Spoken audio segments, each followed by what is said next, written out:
In 2020, we faced a lot of threats. Cybercrimes are at an all-time high, and businesses' reputations have been destroyed because of cyber attacks. Imagine this. A threat is launched towards your network, and when it's finally detected, it has already breached the system and it's too late. Now imagine that same threat being fired, but instead of breaching the system, we were able to detect it, detain it, and destroy it, ultimately causing little to no damage at all. Join us Tuesday, November 17th, when 3SG Plus and Confluera present a fireside chat with Microsoft's board chair, John Thompson, alongside expert panelists as they discuss advanced technologies that are changing the security landscape forever. You don't want to miss out on this free online event. Space is extremely limited, so register today.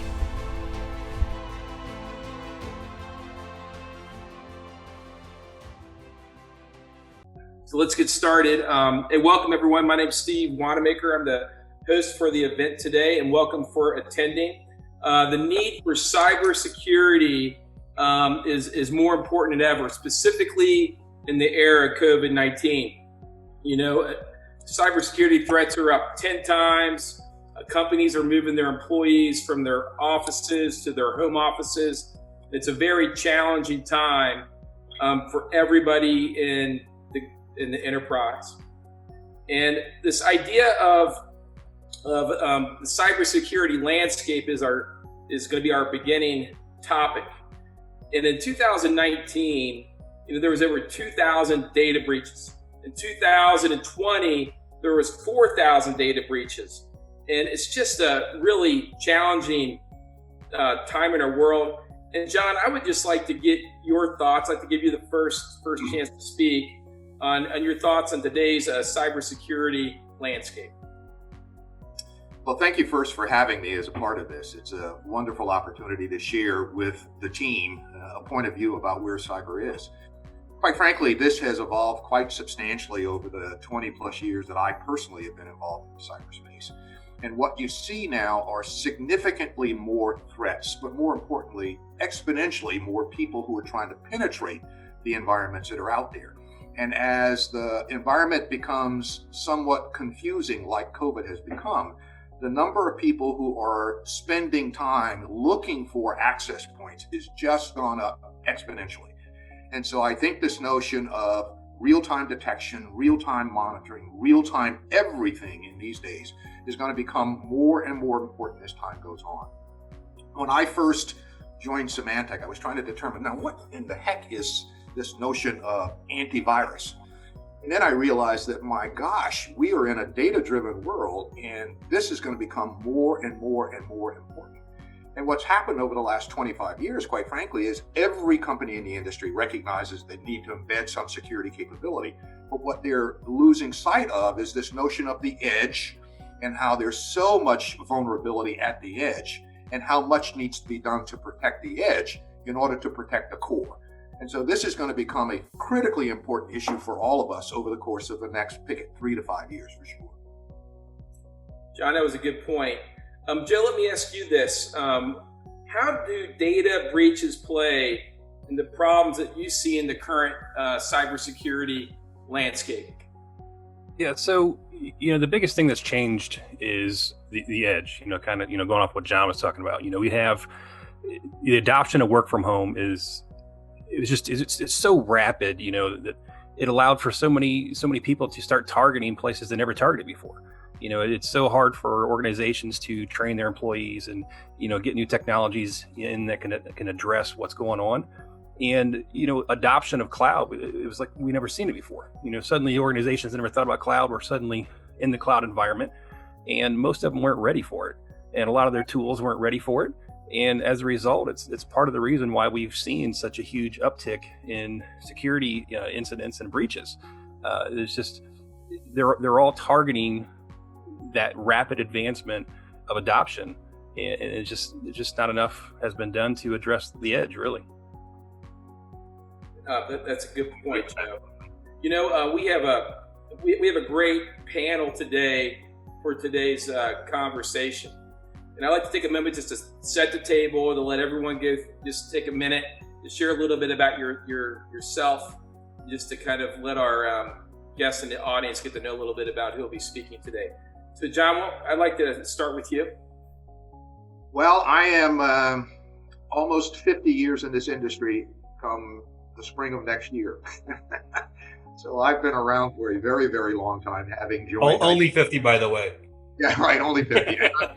Prophecy. But I've spent an enormous amount of time in an incredible number of companies over the course of the almost 50 years now, from a company like Confluera to candidly companies as significant as Microsoft or Illumina, which is in the genome sequencing business. And so I've had a wonderful career, and candidly, I look forward to what I refer to as Chapter 5 in my career. Chapter 1 was IBM, Chapter 2 was Symantec, Chapter 3 was Virtual Instruments, Chapter 4 is Lightspeed, which I've been there now for about 2.5 years. And Chapter 5, I don't know what it is or when it comes, but there will be a Chapter 5. Great. Thank you for sharing. Kimberlee, would you like to go next? Sure. Hi, everyone. Happy afternoon. So I am the Regional Director for the Columbus Minority Business Assistance Center.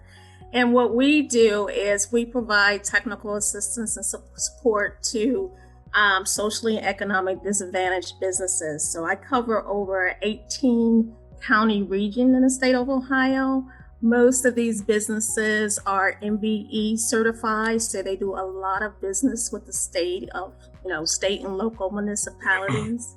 And so we support them every way we can. And I tell you what, pandemic has caused a lot of stress during this time. And so we're doing the best we can to support them in their endeavors. So I've been in the entrepreneur support organization, supporting them probably in the last 15 to 18 years, just making sure that I assist some of these businesses in their endeavors.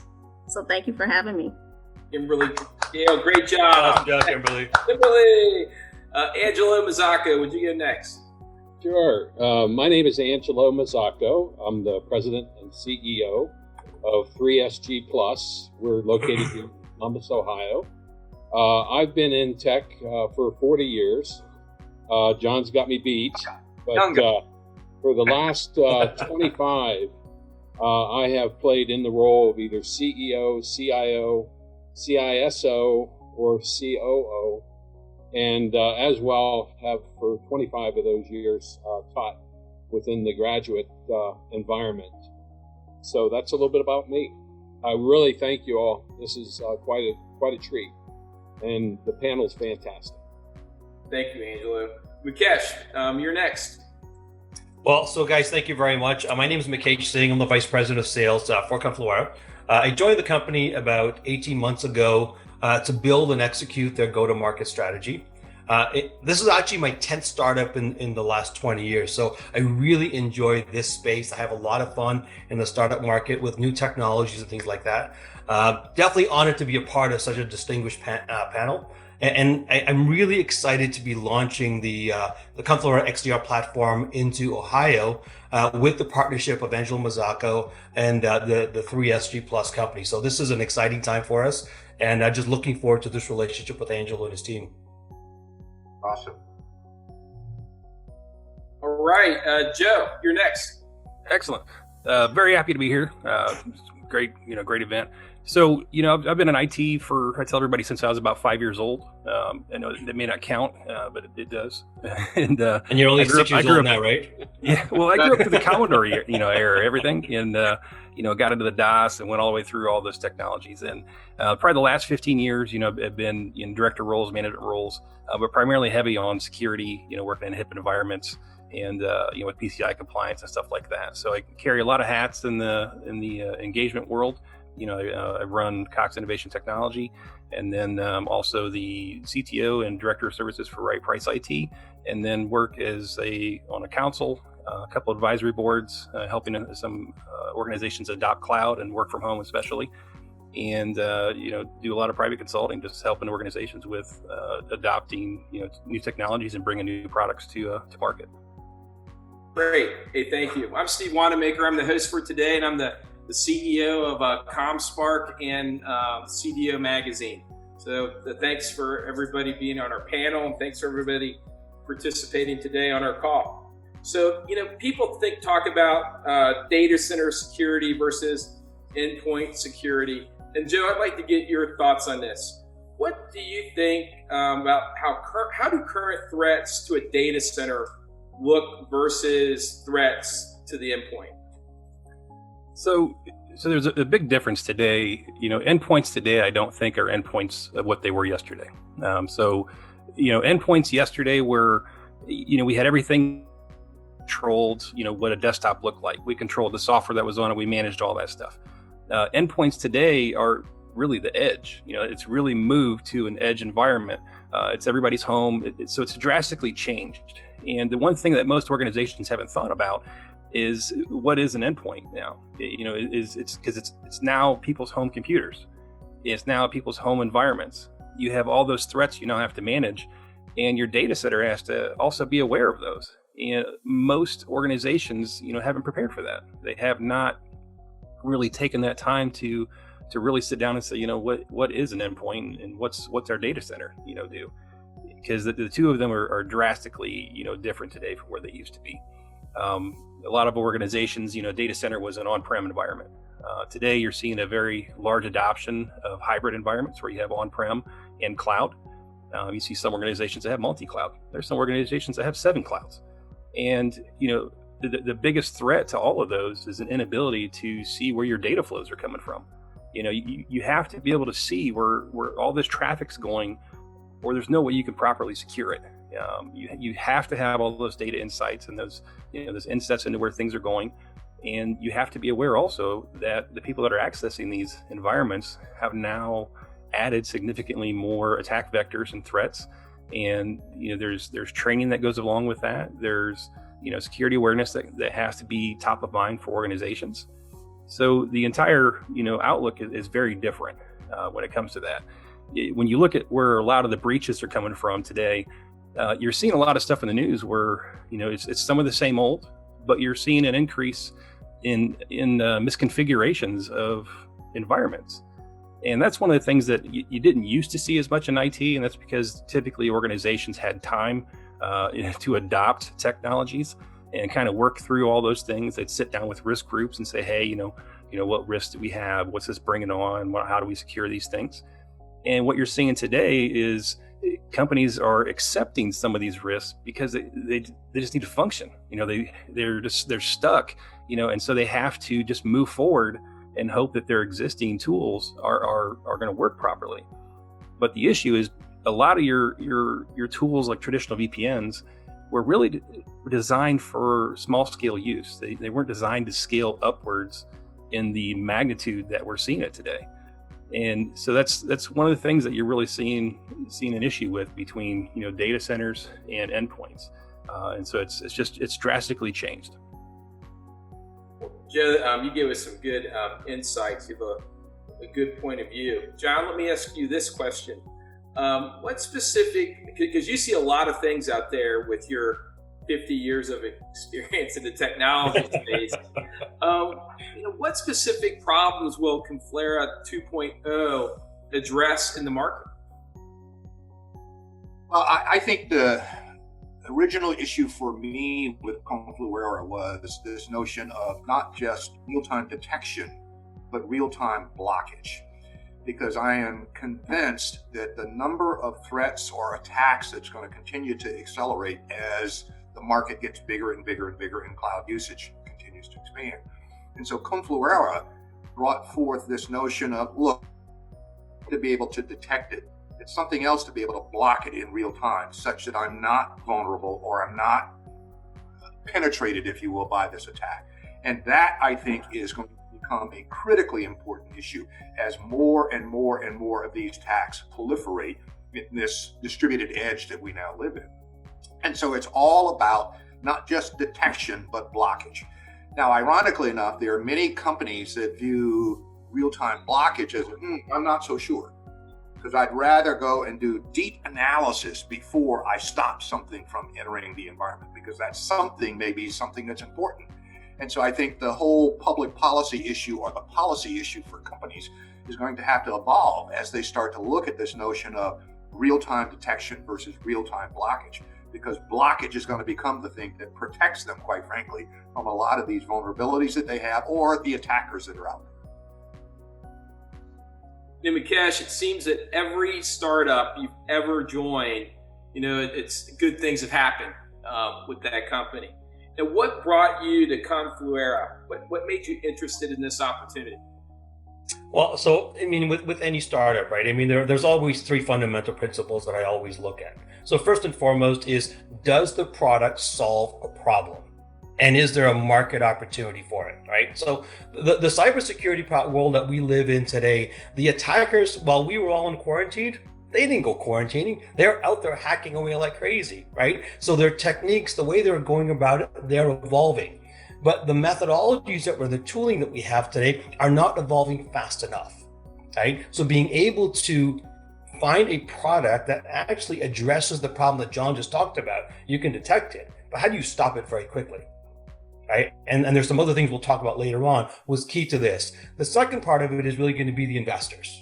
Right? So you want to understand the stability of the company. So you look at the first investor from a Lightspeed perspective, John being an investor in the company, Lane Best, Frank Sleuthman, some very, very big players in the market who are investors in the company that provide leadership and guidance becomes very important. Then you start to get down into the roots of the company and you look at the leadership. You look at the co-founders of the company, Bipul Sinha, right? He's the CEO and co-founder of a $3 billion company called Rubrik that John alluded to.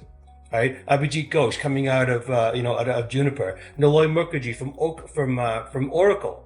Everybody uses LinkedIn today, right? I assume most people do. Well, that entire back end was architected by Niloy. So he understands performance and scale. So from a fundamental perspective, everything was there. And then you take a look at the engineering team, and it is a spectacular engineering team that the companies have built here right now. So from my perspective, I looked at all the different pieces of the puzzle that were important to me, and every single one of them checked the box, which made my decision really easy. It's interesting listening to John and Mukesh because they both value detection and response.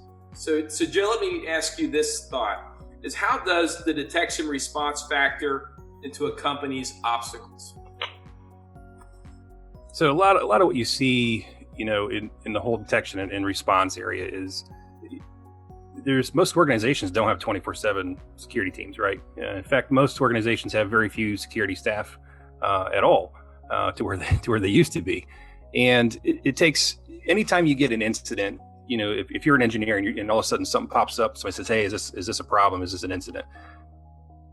You're talking hours, often to try to figure that out. And a lot of times you might see the same event. And I've seen this, firsthand. You'll get several events that all look identical to the same thing. So now you get a ninth one and you just toss it off as, well, it's this, false positive that always comes up. Only that ninth time now was actually an attack that was valid, and you just ignored it. But because you don't have anything that can do causation and track that ninth attack and go through that process, you now just missed it. And you now have potentially a hacker in your environment who may sit there for months. I mean, literally months on end. And that's where detection and response, really comes in. And part of it is it's a culture thing. We have to sort of change our mindsets that we no longer, sit inside of a bubble. We used to, teach people like, hey, look at your enterprise environment like it's your house and you got one door that you come in and out of. It's no longer one door. We basically just opened up all the windows, opened up all the doors, and we have somebody standing there trying to say who's who.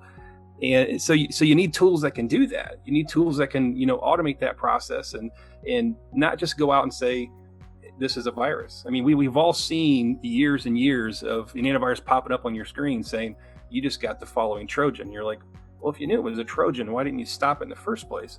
And then you would spend hours trying to revert back to get rid of it. And a lot of times you ended up starting over from scratch. Enterprises can't start data centers over from scratch. That's not something you can just, flick of a switch, you're up and going. So detection and response becomes, increasingly important. The automation of that becomes increasingly important, and more so, you need to help your teams out. You need to help your organization out by allowing software to start making some choices for you. And even if you want to start off on on a small scale, and say, hey, on the response factor, we don't want to just shut down an entire environment. the beauty of what cloud allows you to do is that you can fire up a whole new clean environment while you're determining what you want to do with this environment. And you can do stuff like that. You can say, hey, we know this server maybe has this vulnerability patch and somebody hacked it. Why don't we go ahead and fire up a whole nother environment over here, and we'll just take this one down once this one's up and running. And if your staff's sleeping, now everybody's been sleeping through this whole thing for all evening while your hackers are going away. They're awake on the other side of the world, right? So they're not sleeping where we are. So that whole detection and response is one of the most critical pieces of enterprise security today. I agree. I completely agree. Completely. Joe, to your point, I'll give a real life story. We actually had a situation where we were installing the product at a customer's environment. In the middle of the install, right, we actually detected a known malicious IP that had penetrated the firewalls into one of their servers, had dropped files into their environment, and was now scanning the rest of the environment to understand where else they can connect to drop additional files. So when you talk about ransomware is not just one machine. It's about gaining access, spreading, and when you're ready to detonate. So we picked up on it very quickly, blocked the port, shut it down, went back and told them what they need to clean up everything, right? And that's what the detection response capability is all about, is being able to map and track all of those things. Yep. And when you consider, just going off of that, the average environment has about 10%, 5 to 10% of their PCs don't get updated in line with everything else. So if you take that mentality, look at ransomware itself. Ransomware first came out, it would drop and instantly start spreading. From that device, it would just start encrypting everything else. And then they adopted that to, let's get it on as many devices as we possibly can, and then detonate, because hopefully one of them, the antivirus, isn't working. And hopefully, there's no backups on this server over here. So you just increased your chances of just, dropping an actual bomb on the environment. Yeah, those are some good points. Angela, let me ask you this thought. Angela, you are the founder of the Central Ohio CIO Forum. It's the longest running forum in the United States. There's over 250 companies, that are a part of that forum. It's just a massive organization in the Midwest. And you get a lot of people run things by you. You get a lot of companies that knock on your door. How often and how frequently does the topic of security come up in these meetings that you have? Well, let me put in a plug for Joe and Mikesh right away. I think the smartest thing I ever do as a CIO or CEO is to have employees like Joe around who really know what they're talking about, and then having vendor partners like Mikesh. Mikesh has been around our shops as long as I can remember, with some of the best products I've ever seen. So this is no different. Confluera is just top rate. Now, let me go back. 1997 was when I first became a CIO. And I'll tell you what, CIOs led a pretty lonely life because, number one, they weren't social or talking to folks. And many times they were having to shoulder quite a bit of problems, technical problems mostly, although a lot of people problems as well that resulted from the technical problems. And back at that time in 97, we had something that was coming up. Really, at that time, the toughest problem we had were antivirus and those like that. But what was looming was something called Y2K. And I know that didn't end up being a big problem, but we didn't know that it wasn't going to be. So we all, those of us who were due diligent, treated it like as if it was going to be a big problem. And what I realized was we were going at this huge problem alone, most CIOs.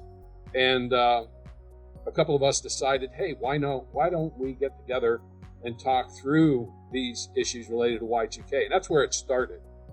It wasn't long after Y2K, we had 9/11. We had, I know in the Northeast, we had some power issues.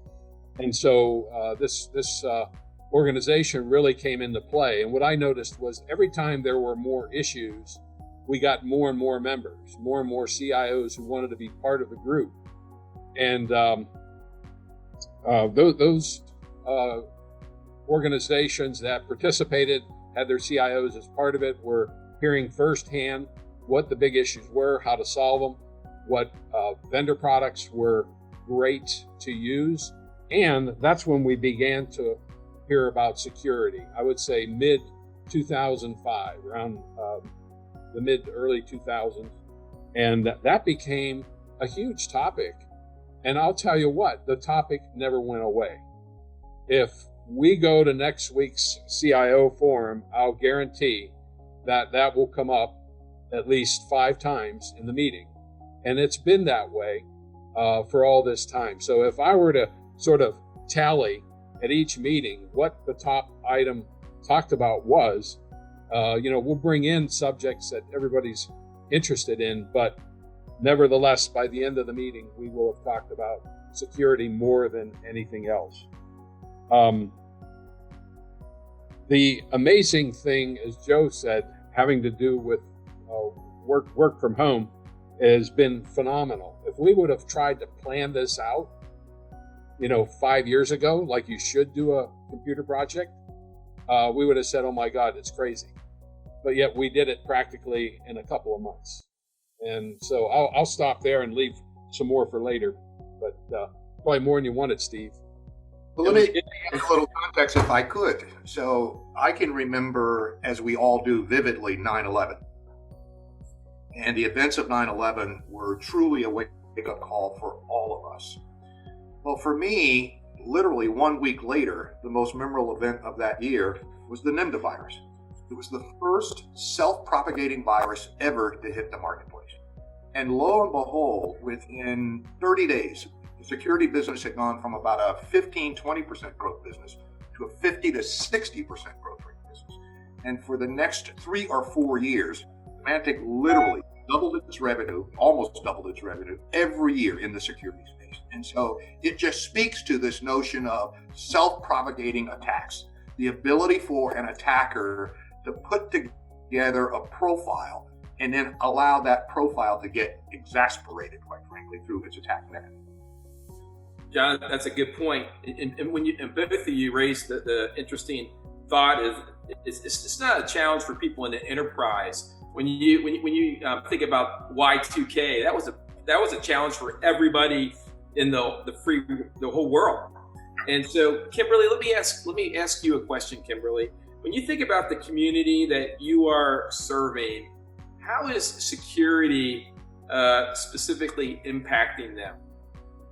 So when you look at the medium-sized small business, minority-owned businesses that we serve, you have to understand that, this pandemic really kind of turned their world upside down. Not only having the lack of capital or, funding to kind of stay afloat, but it just makes them more vulnerable in the cybersecurity space because they don't have the expertise. They may not have an IT professional. They may not have the financial OR to kind of, keep them from being so vulnerable. And just to give you just a little context, so our organization is hosted by the Columbus Urban League. And just a few weeks ago, you had 60 or 70 employees who are now working remotely. So you can imagine the chaos of, number one, finding laptops for everybody. Let's just go to the basics. 2, getting everybody working from home. And then now we have been subject to a lot of different attacks. So we're getting, if you're talking about, social engineering, you're talking about emails from the president and people are clicking on things. They don't even really realize what they're getting. And so we had to have a security awareness training just a few weeks ago, just to really educate all the employees about what to expect, understanding terminology, what to not click on. Please do not click on certain things, and why it may be just something that is not, most people don't understand.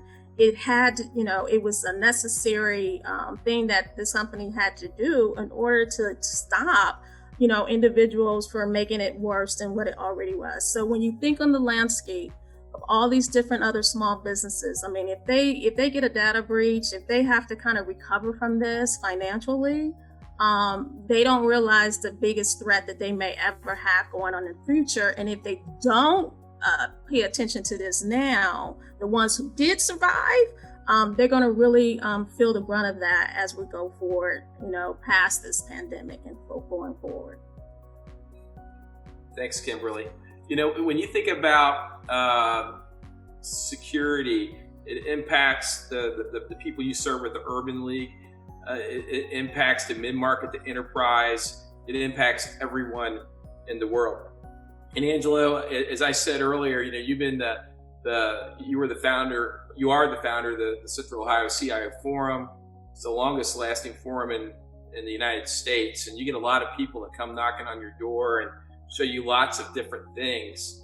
And as an executive, and security is such an important thing, for you, out of all the people that you've spoken to, why Confluera? What made this interesting for you? Well, I know that we're all tech wannabes, right? So what's the one thing we all have close by? Our calendar. Look at your calendar. Today is November 17th.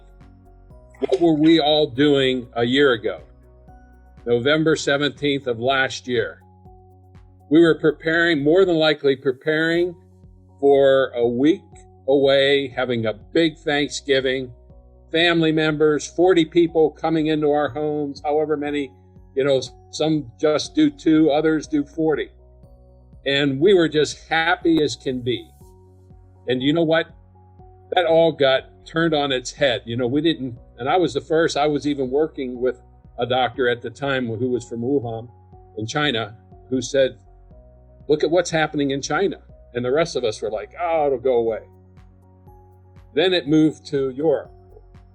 And then we were a little more afraid. And then it came here. So just think about the change we've been forced to go through. And I'm not so sure it's over.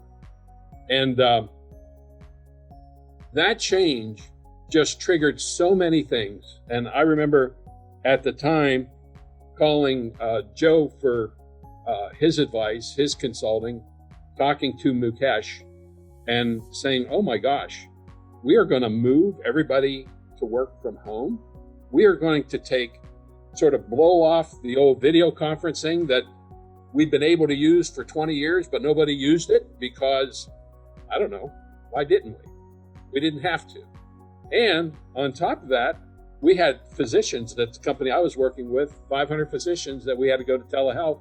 We had finished that project about a year earlier, never used it in production. Well, guess what? It taught me that there was a ton of technology that we could use that wasn't yet in use. And a product like Confluera, I saw as a way, especially after getting educated by Mukesh, here was going to be a way for us to be able to overcome our having to very quickly send people home, go to a lot more cloud than we had ever anticipated at that point. If you go back a year ago, many of us were still running a good bit of our shops on-prem. And guess what? Things were going to have to change. And what I saw in Confluera was an opportunity for us to have a product, a service that could help us through this entire time that would be very difficult. Thanks, Angelo. John, this question's for you. New risks emerge without warning. And how can leadership adjust their thought processes to manage these impending risks? Well, I think businesses have unanticipated risk across the board, not just cyber related, not just technology related, but across every element of that company or a company, they'll have some risk. I think the cyber risk, however, is the one that is more challenging for many operators because they don't necessarily have the background and experience to be able to set the policies. And so they're very much dependent upon people like you and others who have insights to be able to set the policies for what should they do and how should they approach it. Candidly, I think this move to the cloud will help solve some of this, which is the core fundamentals of security will be embedded within the cloud. And now you're going to have to figure out how you manage your devices better such that you don't create a problem, if you will, for yourself. but the cloud environment is likely to end up being a more secure platform than what we've been accustomed to for the last 20 or 25 years. That's a good point. You know, when you understand the business infrastructure layout, when the words like automation, risk, ransomware, cloud migration, analyzing real-time threats, these are all things that come to mind. But Joe, how do you think that Confluera will positively help, deal with some of these things I just mentioned? Yeah, so kind of going off what John had just said, when you look at cloud, there's one aspect that most people don't think about is where is the cloud actually located?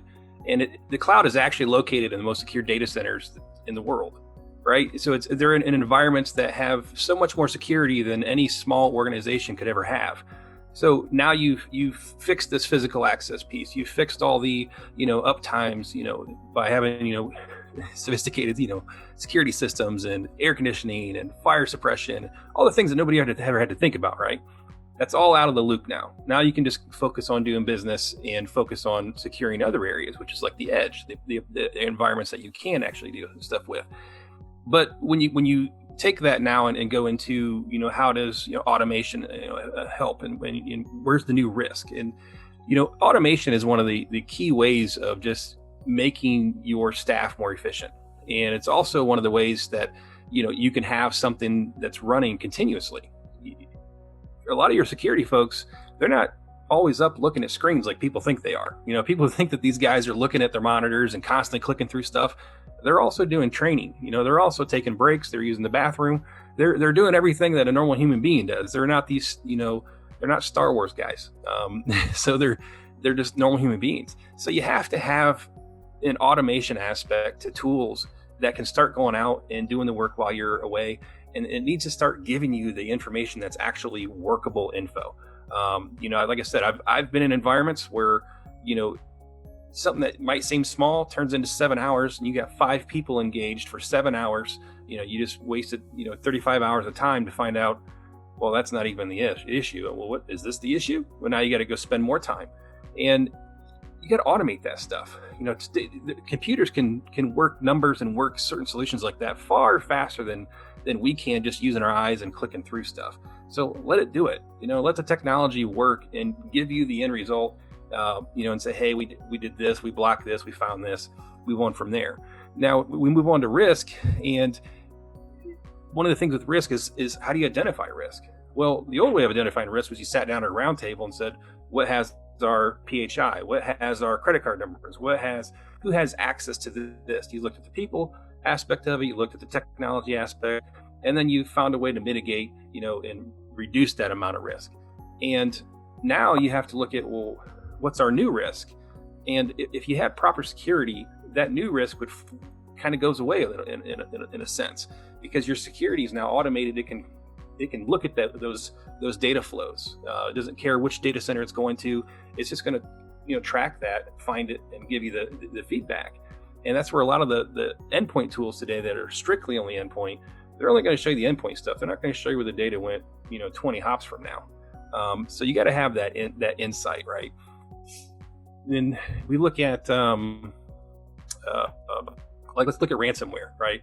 So ransomware is a huge risk to organizations. I had somebody just yesterday say, what do we do about ransomware, Joe? And it's like, well, backups become important. Backups become very important when it comes to ransomware. And a lot of people don't even know how to back up cloud. They just think once you put it in cloud, it's there and it's great. It's not. You have to do something with that. So automation and risk are very important things. And you definitely have to have tools that can identify those for you, because a lot of times we don't even know what risk we have anymore. Joe, when you use words like some scary word for what were you saying, John? These are the biggest risks. That's right. Yep. Yeah. When you it's the edge, and back to the point, and it's what's on that device and how has that device been managed. And while I am convinced that the cloud infrastructure being offered by many of the global providers will in fact be far more secure than most of what enterprises had, it's the edge that's going to become the issue. in figuring out how to control and manage the edge, be it a phone or a PC of some sort. That will become the critical issue for everyone over the course of the next year. It's a different edge, if you will, than the endpoint from 25 years ago. Yep. You raise a good point. And as a leader, communicating the importance of security is a key thing. And Angela, let me ask you this question: how do you suggest that a CEO or CIO approach non-tech people to convince and to communicate to them about the importance of investing in new security tools? What I've had to do many times is address the board, whether that's as the CIO or the CEO or the CISO. And, to me, you really have to get to the frame of mind that it's just like as if you were going to justify building a new building. And you have to think of all the possible costs and issues and risks. So that could be insurance, that could be, what it's going to cost for the cement and the bricks. Well, at a board meeting, I usually start with the cyber insurance. The cyber insurance is the least thought of, but it's a great depiction because usually you in tech have worked with the risk people as well as the financial people to come up with what is the value of if something would go wrong to our technology. What would the costs be? So reuse that information. That's pretty key to understand what is the value should we get ransomed, should we get hacked. Also, in addition to that, we've been doing for years the one-shot ethical hacking, the vulnerability tests, the penetration tests. And one of the most impactful things to do is to take the results of that test and Englishize it, as I call it, take it out of its computer terminology and put it into English to explain to the board what it is that we've got to do to get right within our technology environment and how much work needs to be done. On top of that, teaching them quite a bit about the do's and don'ts of the cloud. So what I'm talking about here is in front of those that don't work in technology every day, we need to get them in business terms to understand the possible risks, the possible costs that we could get into. And then once they have that under their belt, it's a lot easier to sell some of the costs of the security protection or something like Confluera. John, you're on many boards. You're the current board chair of Microsoft. And how would you want someone to approach you as a senior leader about investing and acquiring new security tools? Well, generally, let me parse.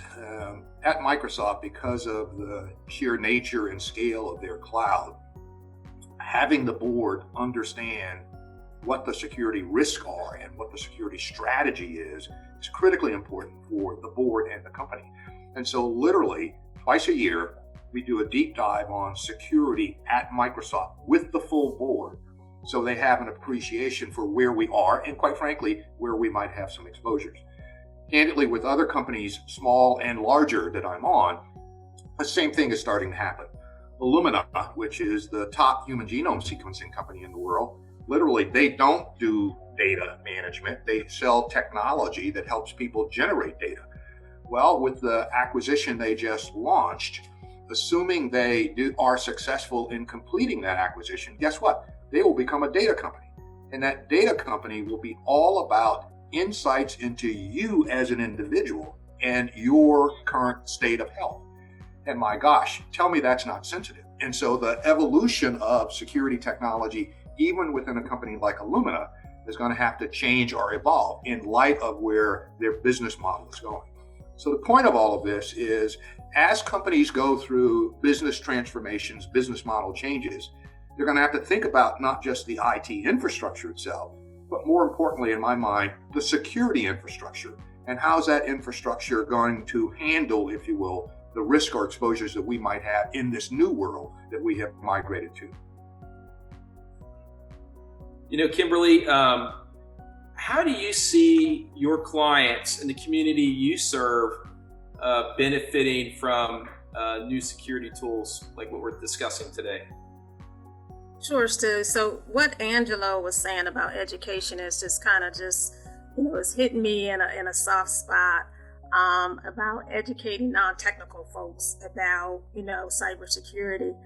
Was heartening for me. I've been fortunate enough to work in IT space, working in workforce development, and then founding one of the organizations called Black Tech Columbus. So I'm around technologists. However, I am not a techie person.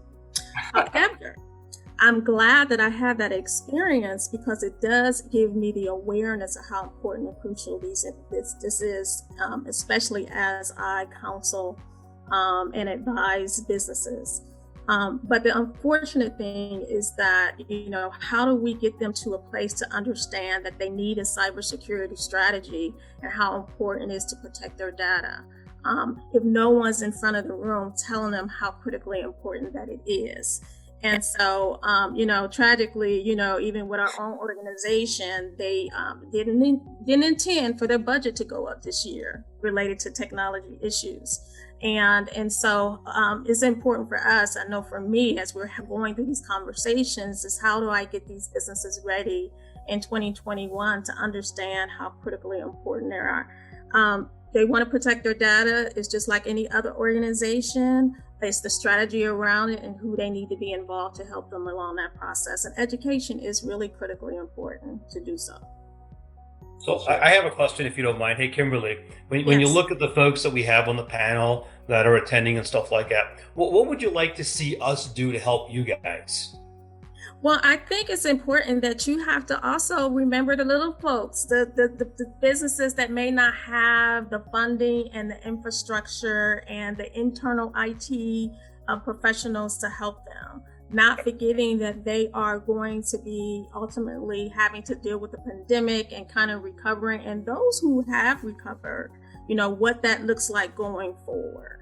So, I'll be happy to have any of you guys on any of our webinars to help our businesses get through this challenging time. So, now we're all connected to the hip. I'm just going to put that out there. But just keep that in mind. You have, like I said, our nonprofit organization with the Urban League, 60, 70 people, and them having to transition to a space that they never thought would happen. They have very sensitive client-facing information. When you're talking about helping people in a social service realm and getting sensitive information that we need and the data that we need, how do we protect that? And so, oftentimes they don't understand the criticalness of this types of technology issues. And so making them more aware, educating them. I know when we did the security awareness technology, it scared half the staff. So everybody's like, you know what? I don't even want to work on a computer, let alone my phone or anything else. And so that scarcity actually made people more aware when they opened up their email, made them more aware if they did something that they thought was wrong. So I immediately contact our IT consulting firm. And so that awareness is really important. That's, I think, what you guys can do to help some of your medium-sized or smaller-sized businesses. Consider us signed up. Yes. Mikesh, can I put in a plug? Kimberlee works with one of the best. Doug McCullough is a member of our CIO forum. He's one of the local CIOs, one of the best around. So I just want to put that plug in. And our CIO group does have a sort of a sister company that we call the Groundwork Group, and do a lot of work for nonprofits. So I wanted to put that in because we're not just a bunch of tech heads here. We're those that really, really care about our community.